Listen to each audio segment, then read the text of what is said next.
Já pensei em desistir e depois penso em desisto de desistir, porque...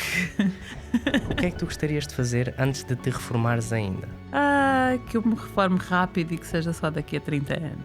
Tu és aquela pessoa que se pudesse não dormir, não dormires. Essa é a minha verdade. Eu, se pudesse trocar 6 ou 7 horas de sono por um comprimido, eu trocaria.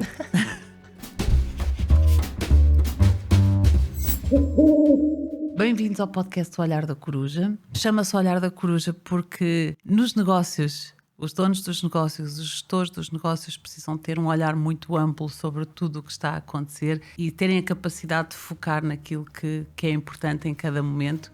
Esta rubrica em especial, em que sou eu a entrevistada pelos colaboradores para que eles possam saber de mim tudo aquilo que têm curiosidade, seja acerca de negócios, seja acerca de pessoas, seja qualquer tema que seja curioso para alguém que trabalha comigo.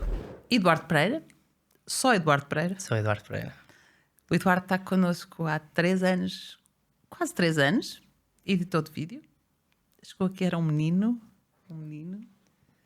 Conheço o Eduardo há muitos anos, ainda do tempo da escola primária do Eduardo. Sei algumas coisas sobre o Eduardo, sei algumas coisas, mas todas muito leves.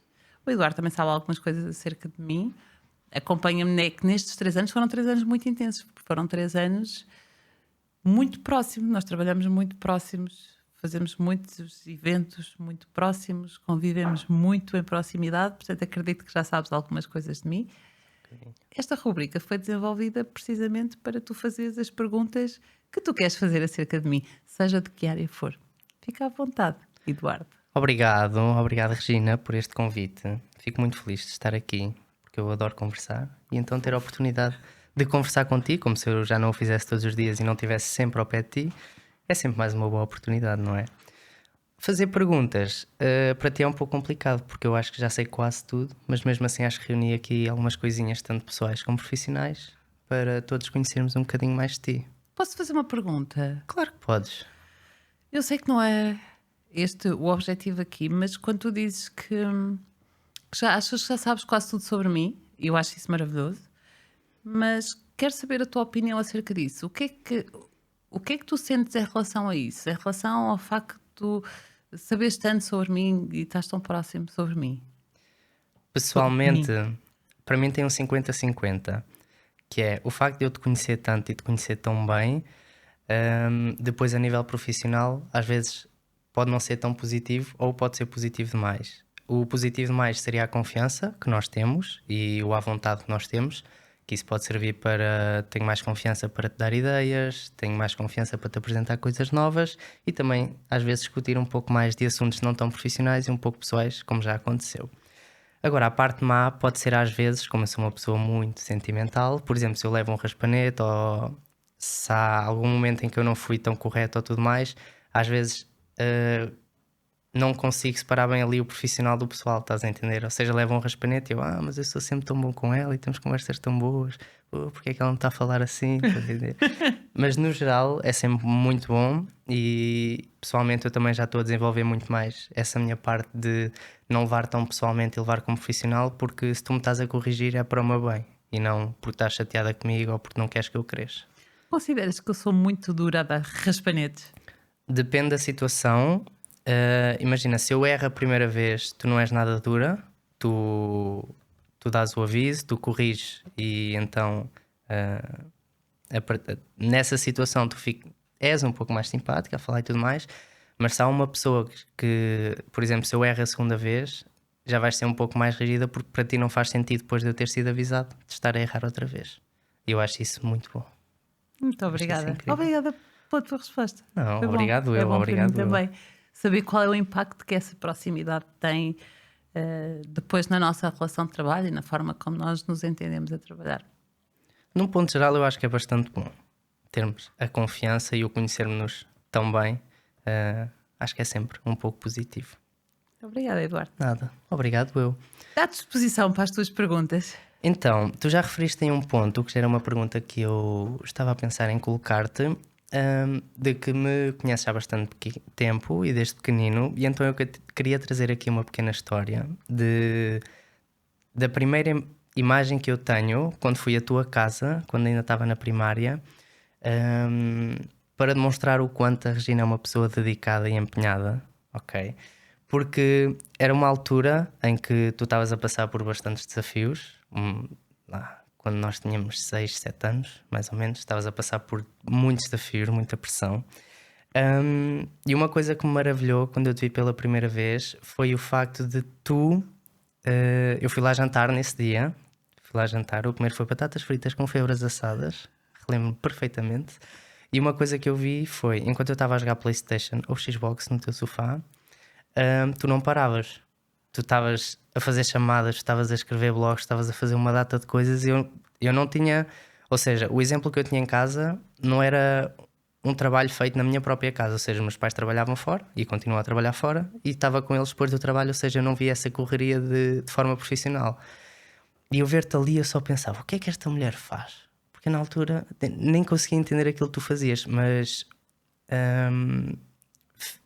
dava-me uma sensação de o que é que esta mulher está para aqui a fazer, porque esta mulher não para. E tanto fazias isso como depois ias à nossa escola e fazias aquelas peças de teatro e estavas sempre connosco, estás a entender? E eu sabia que que se passava ali alguma coisa, que havia um momento difícil, mas tu mesmo com essa pressão toda, tu nunca paraste de fazer as coisas que uma pessoa que tem um trabalho, por exemplo, das 8 às 6 faz também. E a partir daí já comecei a entender que a Regina que era uma mulher do caraças, e que era uma mulher muito dedicada. E então... Sim, fiz algumas figuras interessantes nas peças de teatro da vossa interessantes, escola. interessantíssimas. Aliás, era incrível se pudéssemos ter algumas dessas filmagens. Era sensacional, sensacional. Acho que toda a gente se ia rir um bocadinho, mas admiro mesmo muito a tua força de vontade. E uma questão que eu tenho para ti é: nesse momento difícil, essa pressão que tu tinhas toda, tiveste ali algumas situações muito complicadas. Qual é que era a tua maior força de vontade? Como é que ias buscar tanta energia para andares ali ao telefone? Eu só te via ao telefone, depois já estavas a escrever, depois já ias fazer outra chamada, depois ainda estavas a fazer o jantar ao mesmo tempo, ainda meteste o jantar na mesa. E eu fiquei tipo, qual é que era a tua força de vontade? O que é que te fazia ser assim tão mexida? 2 filhos para criar. Ok. Essa fase foi efetivamente uma fase muito complicada na minha vida, e foi uma fase muito longa. E o meu propósito nessa altura era sustentar 2 filhos. Tinha 2 filhos para sustentar, tinha 2 filhos para criar. Eles não tinham, obviamente que houve muito impacto na vida deles, mas tudo o que eu conseguisse minimizar, eu faria por minimizar. Daí eu ter que continuar a ser a mãe que alimenta, que faz a comida, que trabalha enquanto faz a comida, que vai às festas da escola e faz as atividades da festa da escola. Incrível. E que consegue fazer tudo ao mesmo tempo, pelo menos faz por isso, umas coisas melhor, outras pior.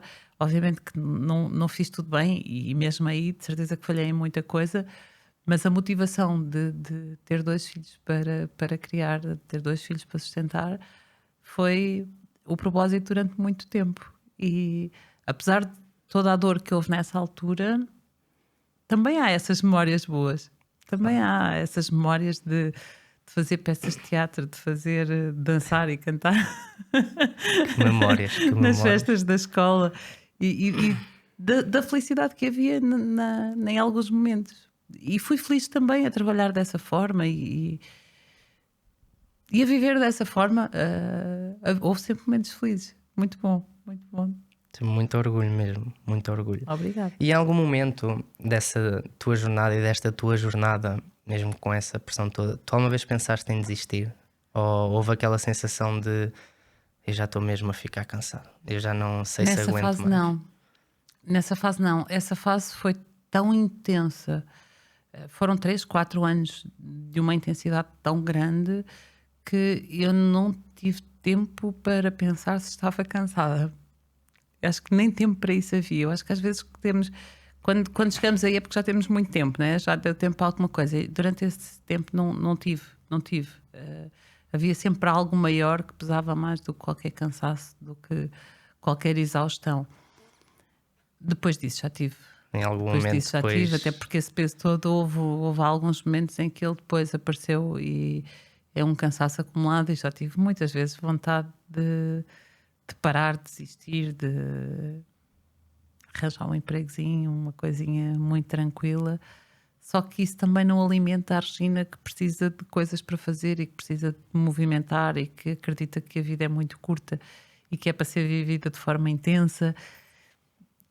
Já pensei em desistir e depois penso em desisto de desistir, porque Boa frase. não ia ser feliz, quase de certeza. Também não sei porque nunca vivi isso. Mas era difícil, porque eu acho mesmo que a vida é para ser vivida de uma forma intensa, e a procura por essa intensidade, pelo prazer que essa intensidade traz, faz parte de mim. Ia desistir disto e depois ia desistir de outra coisa. Tu és aquela pessoa que, se pudesse não dormir, não dormir. Essa é a minha verdade. Eu, se pudesse trocar 6 ou 7 horas de sono por um comprimido, eu trocaria. Vamos fazer ao contrário, que é, vamos passar a dormir durante 1h30 e a comer durante 8 horas. Ai, eu sou 4 time horas comer. para o almoço, 4 horas para o jantar, Sou muito mas só time dormimos 1h30, pode ser? Eu acho que esta troca eu faria. Enquanto colaborador, com objetivos a cumprir para esta empresa, eu acho que vou optar por tentar descansar um bocadinho mais de tempo, está bem? Porque performance acima de tudo, não é? Mas eu sou muito Se mais desse do para time trocar, comer. era genial. Não, se desse para trocar. Porque enquanto nós almoçamos ou jantamos, podemos conversar, podemos aprender coisas, podemos estudar, podemos tanta coisa ao mesmo tempo. Enquanto dormimos, não é? Só dá mesmo para descansar. E está tudo certo, vamos ter que respeitar isso. No entanto, se nos permitissem trocar isso, se a gente tivesse assim o poder de trocar alguma coisa na vida, eu trocava isso, porque acho que é muito tempo. A vida é mesmo muito curta. Isto é uma passagenzinha muito curta e é tão boa que ter que passar tanto tempo inconsciente do que é que está a acontecer não me agrada de todo. Eu concordo perfeitamente. Concordo perfeitamente. E já que eu estava a falar aqui de ter um alto desempenho e cumprir objetivos, vou já fazer a minha próxima questão, que é: como é que surgiu o teu gosto pela liderança, pelas pessoas? Acho que foi surgindo. Se eu olhar para trás, há muita coisa que vem desde sempre. Ou também pode ter sido ali algum grito Ipiranga. Eu gosto de pessoas. Gosto de pessoas, gosto de entender pessoas, gosto de compreender, gosto de estudar e tentar entender ao máximo porque é que nós somos como somos, porque é que temos que dormir o raio das 8 horas por dia, porque é que o nosso corpo é desta forma, o nosso cérebro pensa como pensa, porque é que há pessoas mais motivadas e outras menos motivadas. Isso é uma coisa que eu gosto, portanto tenho que gostar de pessoas. Às vezes não gosto de as aturar. Como toda a gente. Mas eu gosto de pessoas, gosto de entender de pessoas, gosto de sentir que posso ajudar pessoas, gosto daquela conversa que tem algum impacto na vida da pessoa, nem que seja por alguns instantes. Depois, a minha adolescência não foi nada assim, eu nunca fui líder de nada, nunca fui a pessoa mais famosa da turma, nunca fui a pessoa mais... Eras aquela pessoa do fundinho da sala, que estavas no teu cantinho, só fazias as tuas Se coisas. ninguém fizer nenhuma pergunta, hoje é um bom dia. Já acordavas a pensar nisso? Ir ao quadro era uma coisa desgastante, falar em público era aterrador. Quem diria? Não é? Verdade. Quem diria? Já depois na faculdade, o ter que fazer uma apresentação era uma coisa mesmo aterradora. Daquelas do eu faltar-me o ar, ficar com calores, era mesmo muito difícil. Foi muito... A minha adolescência e depois já no fim da adulta, houve uma fase em que era muito difícil expor-me. Assim, se ninguém me visse, era melhor. Ou se quem me vir for alguém que esteja de igual para igual, que a gente se conheça, que dê para ter uma conversa informal. Tudo o que fosse um bocadinho mais formal assustava-me terrivelmente. E ultrapassaste isso mais com o facto de te colocares nessa posição de desconforto? Sim, porque quando começámos a criar negócios e a constituir equipas, mesmo nessa minha outra vida, quando eu tinha equipas, eram equipas muito próximas, eram pessoas que eram muito próximas, e aí a coisa fica muito fácil. Quando as equipas nesta área já começaram a crescer, eu percebi que eu cometia muitos erros. Lá está, muito próxima das pessoas, eu própria muitas vezes não conseguia chamar a atenção quando é preciso chamar a atenção, porque a liderança precisa de um equilíbrio enorme entre o dar e o receber. Para ser líder, tu tens de ter um equilíbrio gigante entre o dar a palmadinha nas costas e dar o raspanete, como tu falavas no início. O equilíbrio tem que existir porque existe um bem maior. Não é um conselho de amigos, é um bem maior. Estamos a trabalhar em conjunto, eu estou a liderar uma equipa para atingir um objetivo. Então eu tenho que fazer este equilíbrio grande. E no início foi muito difícil para mim, porque eu tinha uma necessidade muito grande de ser aceite. Talvez daí o meu medo da exposição, porque se eu me expuser, as pessoas podem não gostar de mim, pelo menos se não me conhecerem já nem gostam nem desgostam, não é? Mas depois de elas me conhecerem podem não gostar de mim e eu sentir-me excluída. Quando eu comecei a perceber que eu precisava de ser mais assertiva em alguns momentos, que precisava de chamar a atenção, eu sofri horrores. Eu era capaz de passar 2 dias a pensar como é que eu vou chamar a atenção daquela pessoa, porque se eu a chamar a atenção de alguma coisa, ela pode deixar de gostar de mim, ela pode falar mal de mim, ela pode... E isto fez-me sofrer muito. Aos poucos fui percebendo que eu crescia mais enquanto líder quanto mais eu tivesse essa capacidade de fazer o equilíbrio entre o dar e o receber. O motivar as pessoas, o liderar pessoas é fazer com que todos juntos nós consigamos atingir objetivos que são bons para todos. E aí nós precisamos, tal como na educação do filho, de chamar a atenção quando é preciso, de indicar qual é o caminho e ajudar naquele caminho, dar a mão quando é preciso, o elogio quando é preciso. Então, todos eles têm que fazer parte de um líder. E foi-me obrigando a ter os comportamentos que era preciso ter, foi-me preparando o que é que eu preciso de fazer em mim para que isto seja mais fácil para mim. Porquê é que eu não consigo fazer isto? Porquê é que é tão difícil para mim fazer isto? Esse trabalho de desenvolvimento pessoal, de autoconhecimento, porquê é que isto mexe comigo? O que é que eu tenho medo que aconteça se eu tiver este comportamento? Tiveste de fazerem um trabalhinho interno. Obrigou-me a desenvolver muitas minhas capacidades de ser mais assertiva, o de motivar eu acho que é sempre muito mais fácil, porque está tudo a correr bem e a gente motiva-se muito. Tu não consegues motivar alguém quando alguma coisa está a correr mal. Tu precisas de ir à assertividade, não é? De, olha, precisamos mudar isto. E lá está, a pessoa não muda a primeira, não muda a segunda e tu precisas ser mais assertivo. Então precisamos mesmo, porque senão vamos nos prejudicar a todos.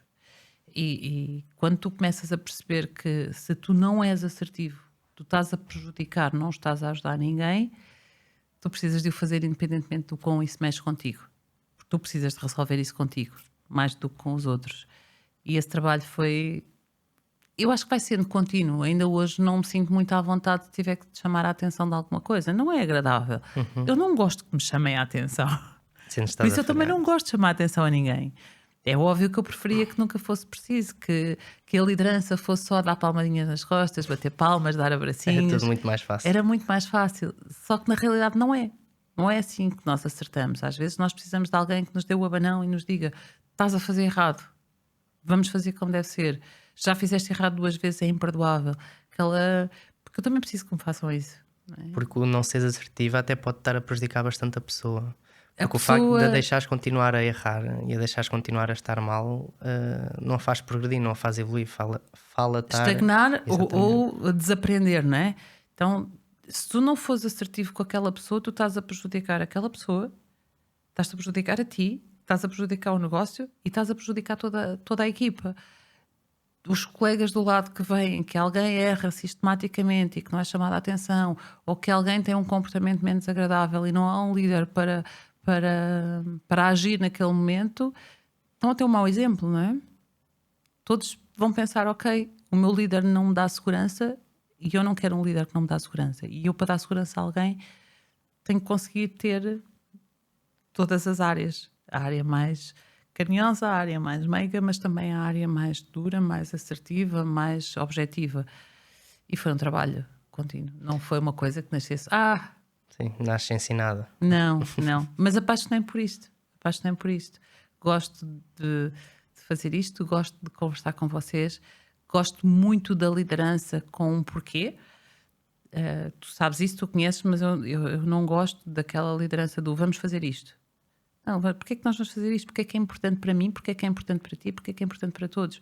Porque se não for, ou se não for importante para alguém, se calhar temos que fazer uma gestão de expectativas. Ou eu estou a ver errado, ou a outra pessoa está a ver errado, não é?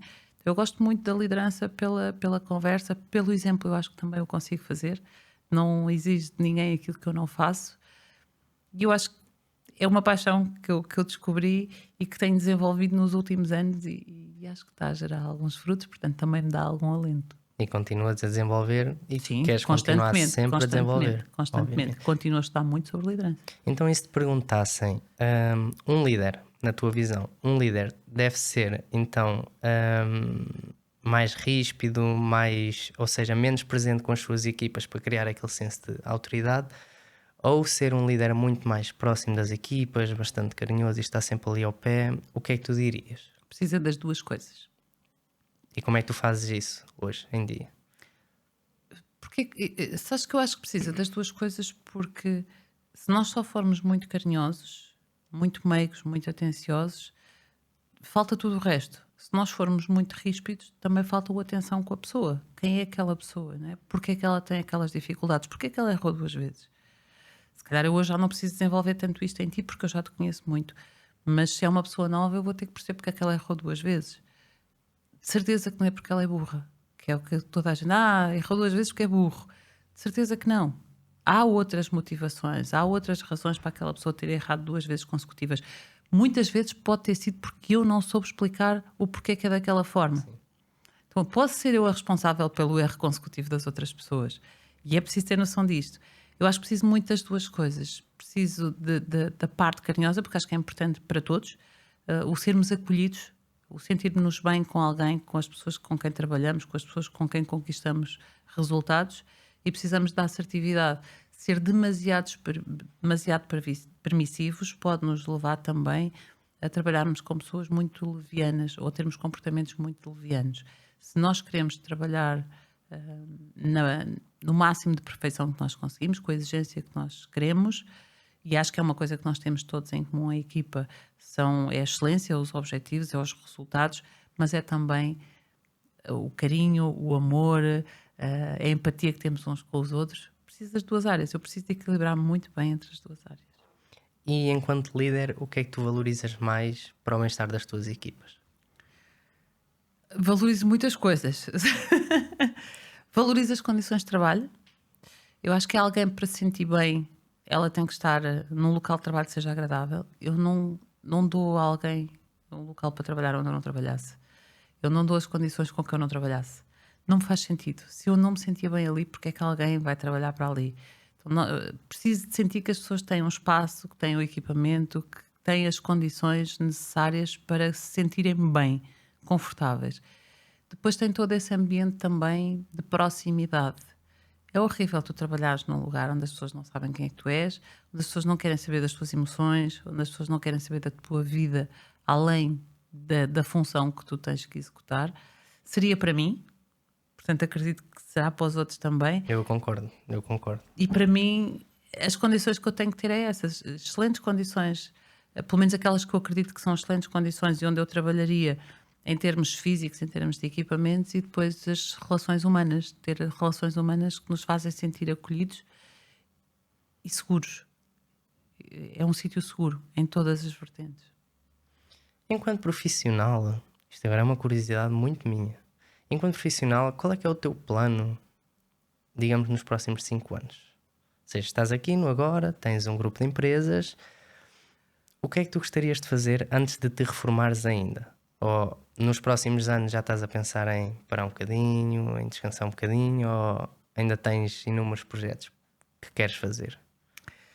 Isto é uma dualidade muito grande, não é? Que eu me reforme rápido e que seja só daqui a 30 anos. É difícil, porque há muitas coisas que eu gostava de fazer. Há muita coisa que nós ainda temos para fazer nestas empresas. Eu acredito muito naquilo que nós estamos a fazer, na honestidade com que trabalhamos, naquilo que acrescentamos, no progresso que trazemos. Então acho que ainda temos muito para fazer nestas empresas. Mas depois existem tantas outras coisas para fazer também noutras áreas e eu gosto tanto de fazer coisas novas.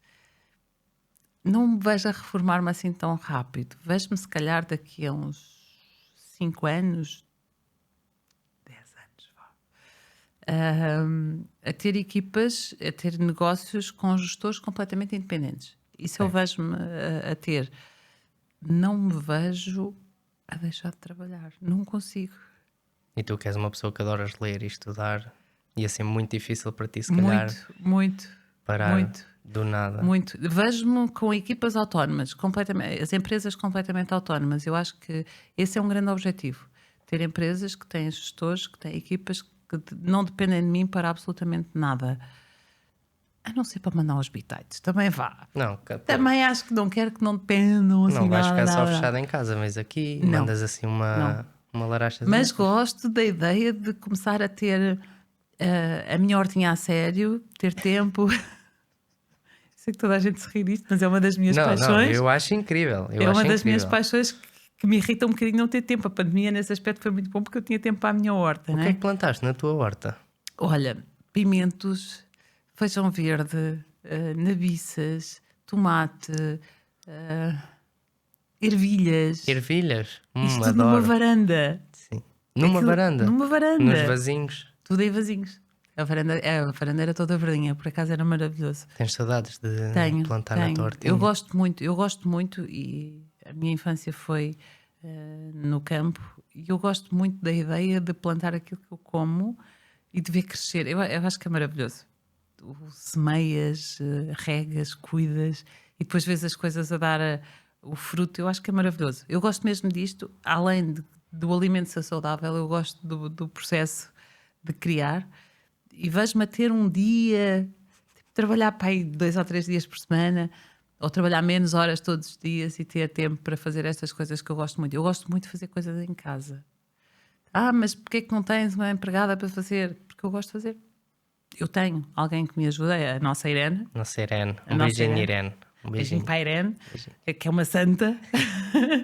Eu tenho a Irene que me ajuda, mas há coisas que eu gosto mesmo de fazer. Não importa porque ela limpou tudo. Eu gosto de arrumar as minhas gavetas. Eu gosto de cuidar das minhas plantas. Eu tenho casa cheia de plantas, como tenho plantas em todo lado, não é? Coisa pouca. Vida. Eu gosto de ser eu a cuidar das minhas plantas, gosto de ser eu a podar, gosto de regar, gosto de ver crescer e de sentir que estou lá para elas também. Oh, elas agradecem. Tu não ouves, mas elas agradecem. Claro que sim, por isso é que elas são verdinhas. É raro eu perder uma planta. É muito raro eu perder uma planta. Muito bem. Nunca pensaste em fazer assim um workshopzinho de plantas? Como cuidar de plantas? Não, mas um dos negócios que eu gostava de ter era uma florista. Ora bem, pronto, está revelado. Era aqui que eu queria chegar. Está Eu revelado. acho que alguém que trabalha com flores um dia inteiro tem que ser uma pessoa feliz. Achas? Tu já viste o que é trabalhares um dia inteiro a fazer coisas lindas, a fazer arranjos de flores? Eu acho que é maravilhoso. Tens de gostar muito. Tens de gostar muito. Tens de ter uma Certo. paixão enorme pelas plantas. Mas isso é como tudo. Tens de gostar muito de qualquer coisa que faças, mas eu acho que deve ser maravilhoso. Eu vou a uma florista e eu fico apaixonada aquela meia hora que eu estou ali. Eu acho aquilo tudo lindo, são todas lindas. Eu acho que deve ser um trabalho muito bonito. Tu e o Paulo começaram a trabalhar no início muito por vocês os dois, não era? Sim. Quanto tempo é que trabalharam só os dois? 3 anos. E qual é que foi a sensação que vocês tiveram quando tiveram de começar a contratar pessoas? 3 anos e meio. Então, trabalhar só os dois é um bocadinho relativo, porque eu trabalhei muito pouco tempo sozinha. Na realidade, eu contratei logo pessoas no Brasil, na altura eu tinha alguns projetos no Brasil, e contratei rapidamente redatores no Brasil, porque eu não era a melhor pessoa a escrever em português do Brasil, os meus blogs eram para o Brasil. E quanto mais tempo eu perdesse a escrever, menos tempo eu tinha para a gestão dos meus blogs e para os otimizar. Eu trabalhava muito SEO nessa altura. Então eu precisava de algum tempo para fazer isso. E quanto mais redatores eu tivesse, mais conteúdo eu tinha, portanto, mais à frente eu conseguia chegar. E eu fui muito mais rápida que o Paulo a delegar muitas coisas e a gerir. Quando começámos depois a necessidade de trazer equipa mais próxima de nós, no início parece que é giro, não é? Uma pessoa para nos ajudar aqui. E depois outra pessoa para nos ajudar ali. Depois chega a uma altura que tu começas a ver os desafios de ter as pessoas. E aquele não está bem, aquele não sei o quê, o outro vai-se embora, o outro quer um aumento, o outro quer não sei o quê. E começam os desafios. Foi uma fase maravilhosa da nossa vida, o início, porque nós trabalhávamos uma área completamente diferente e aquilo era bastante estimulante. Trabalhávamos todos à volta da mesma mesa, era tudo muito próximo, almoçávamos, jantávamos, a equipa era toda muito próxima, mas depois começaram a vir os desafios todos, que é lidar com pessoas, não é? E agora são 50, aproximadamente 50. É Desafiante? a vezes essas pessoas todas. É desafiante. É desafiante. Foi progressivo, né? E depois foi uma aprendizagem contínua para tudo, porque até isso é uma aprendizagem. Eu aprendi a ser líder de 5, mas depois tive que aprender a ser líder a 10. Deve ser Porque completamente os diferente. desafios são diferentes. Exatamente. E depois tive que aprender a ser líder de 20, e depois de 30, e depois já não é uma empresa, já são várias empresas. Ser líder de 30 divididos em várias empresas, depois líder de 40, depois líder de 45. É uma aprendizagem constante porque os desafios são sempre diferentes. E todas as pessoas que tu trazes para dentro da equipa são diferentes. Obrigam-te a uma aprendizagem constante, que é, eu vou ter que aprender mais sobre aquela personalidade, sobre aquela pessoa, depois vou ter que aprender mais sobre a integração daquela personalidade, daquela pessoa naquela equipa, e depois vou ter que aprender mais sobre a integração daquela pessoa, aquela equipa, no conjunto de equipas na empresa e no grupo das empresas. É uma aprendizagem constante. Vamos fazer um joguinho? Queres fazer um joguinho? Oh meu Deus, Dudu. Aceitas fazer um joguinho? Então, joguinho com o Dudu. tu tens de escolher entre isto ou aquilo, ok? Ok, Então vamos começar. isto. Pronto, estamos finalizados aqui. Foi giro o teu jogo. Tu preferes, tu escolherias, preferias escalar um negócio ou uma montanha numa bicicleta? Dado, ou seja, esta pergunta vai muito porque, para quem não sabe, a Regina durante bastante tempo fez BTT, bicicleta todo o terreno. Não foi? É verdade, isto é um facto. Durante muitos anos, é um facto, verdade. durante muitos anos. Olha, não sei o que é mais doloroso, porque escalar a montanha é doloroso, mas é momentâneo. Escalar o negócio é contínuo, não é? É doloroso também, Também mas é dura muito, muito mais tempo. Por acaso é uma boa questão. Mas os frutos também são mais longos, não é? Os frutos que conseguimos escolher são mais longos. Se calhar, nesta altura da minha vida, com a capacidade física que eu tenho de escalar o negócio. Ok. Mas e se tivesse a capacidade física boa? Saudades de escalar uma montanha. Eu senti que sim, eu senti que sim. Esta foi a minha melhor questão. Ok? E agora, direcionado para as vendas, para ti, vender para o consciente ou para o subconsciente? Vender para o consciente não faz sentido nenhum. Vender sempre para o subconsciente. Fala mais sobre isso. Senhor Coach. Como é que isso faz sentido? Nós temos a mania que somos demasiado racionais, que somos muito conscientes, que somos essas coisas todas. Então nós somos animais de emoções, nós somos animais primitivos, que a maior parte das nossas primeiras reações são muito inconscientes. Então, a necessidade que eu sinto de comprar seja o que for, não é racional. É uma emoção que eu sinto porque eu tenho uma necessidade inconsciente que preciso de alguma coisa. Se eu quiser comunicar só de forma racional, a pessoa vai-me responder de forma racional.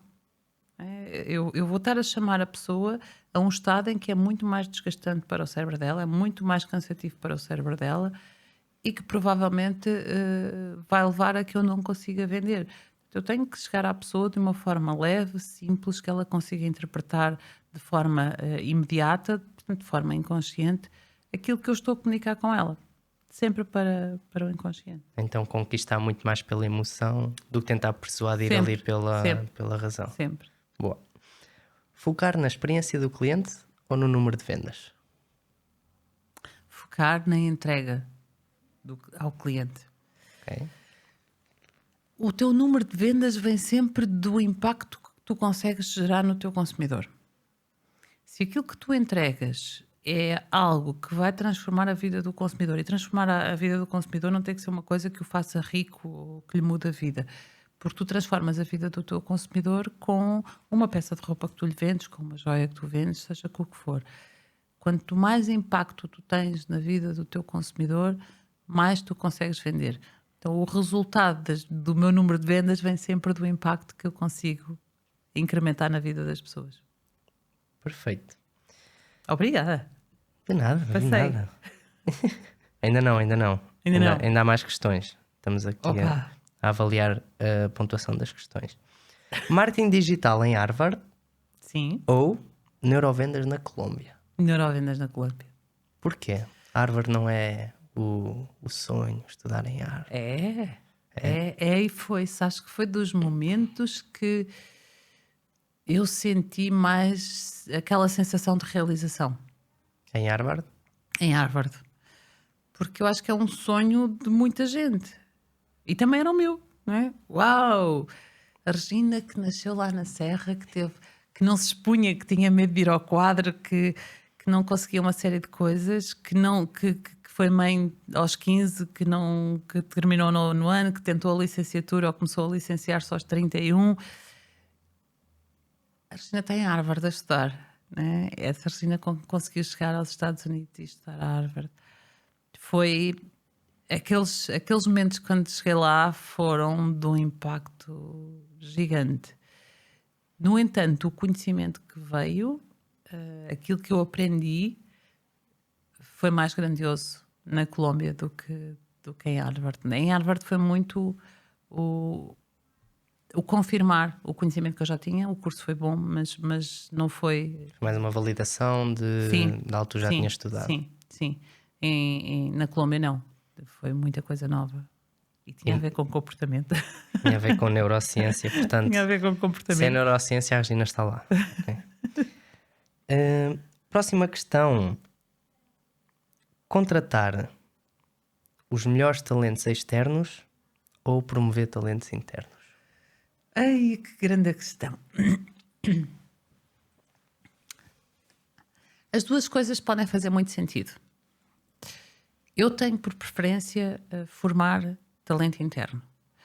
Se eu tenho na minha estrutura pessoas que têm as capacidades para, eu acho preferível formar do que ir buscar. Salvaguardas. Primeiro, essas pessoas têm que querer essa evolução. Portanto, eu às vezes identifico talento nas equipas, mas também percebo, ou por gestão de expectativas, nas reuniões, pelo que eu conheço das pessoas, que aquilo que eu vejo nelas, elas não querem desenvolver, elas não querem ir por esse caminho. E eu tenho que respeitar isso. Portanto, há sempre essa salvaguarda. Eu prefiro sempre formar o talento que já tenho dentro das equipas do que ir buscar fora. Há cargos em que provavelmente eu terei que começar a buscar fora. Cargos mais altos de alguém que traz muitas experiências de outras áreas, porque tem esta vantagem. Sempre que eu vou buscar talento fora, eu vou buscar conhecimento. Não é? Se eu formar internamente, por muita formação que eu dê externa, há sempre muito mais impacto daquilo que é o meu conhecimento, daquilo que é a minha formação. Se eu for buscar alguém muito bem formado, com muitos anos de experiência, com muita capacidade, eu também vou buscar conhecimento para dentro da empresa. Até hoje, felizmente, para os níveis mais altos, para os cargos mais altos dentro da empresa, nós temos pessoas que foram formadas internamente e isso deixa-me muito orgulhosa, porque temos pessoas muito boas, elas cresceram internamente, foram formadas internamente, mas têm muita formação externa também já, têm muita experiência que vem de fora, não é só o nosso conhecimento que está a evoluir essas pessoas. E temos também muitas pessoas com essas capacidades aqui dentro da empresa. Muitas pessoas mesmo. E eu acredito que existem, em todas as equipas existem pessoas com muitas capacidades. Muitas vezes não lhes é dado esse caminho, outras vezes é-lhes dado esse caminho e elas não querem, não aceitam os desafios, não aceitam as oportunidades ou não acreditam que as têm. Mas eu acho que temos nas nossas equipas pessoas com muitas capacidades, com muito talento e que podem ir muito além. Podem ser o que elas quiserem. Exatamente, que é uma coisa que o Paulo e a Regina dizem muito aqui dentro. Aqui toda a gente pode ser o que quiser, só depende de nós, porque ninguém faz nada por nós. E então, só para fechar a última questão, que seria... Já saímos do jogo, ok? Ganhaste, passaste. Ganhei. 10 em 10. 10 em 10. 10 em 10. Ok. E eu sou mesmo boa. Sim. Ele é és fofo. muito boa. Deixou-me ganhar. Para ti, o que é um colaborador ideal? Pergunta tão gira. Obrigado. É um colaborador que quer. É um colaborador que quer crescer, que quer evoluir, que quer acrescentar valor, que quer fazer parte de uma equipa, que sente vontade de estar, de fazer e de fazer acontecer. Não precisa de ser a pessoa mais inteligente do mundo, não precisa de ser a pessoa que tem o currículo mais bonito do mundo, ter estudado nas melhores escolas do mundo, nada disso. Precisa de ser alguém que consegue ser o que quiser, seja em que área for. Então, o colaborador, para mim, para ser o colaborador ideal, tem que ser aquele colaborador que está focado na empresa, nos objetivos, na equipa e no seu crescimento pessoal. Porque se não estiveres focado em tudo, vai falhar alguma coisa É sempre haver no alguma atingir parte os objetivos. pode prejudicar as outras. Alguém que seja. Se for, será o que quiser. Olha, as minhas questões terminaram. Quero agradecer novamente pelo teu convite aqui, por esta belíssima conversa. Quero dizer que também tenho muito orgulho em ti na tua caminhada, ok? Para mim é uma realização ver-te quando era pequeno e passado cerca de 12 anos, 12 aninhos, 11 anos, voltar e quem diria trabalhar contigo. 6 anos, 7. Agora Estás a tirar os 3 que já estás cá. Sim. Sim. É um orgulho muito grande ver a tua caminhada, ver o teu percurso e agora estar ao teu lado para te ajudar a crescer também e crescermos estas empresas todas e estarmos sempre ali uns para os outros. Que seja um crescimento conjunto. Vai ser. Obrigado. Obrigada, Edu. Beijinhos. Um abracinho.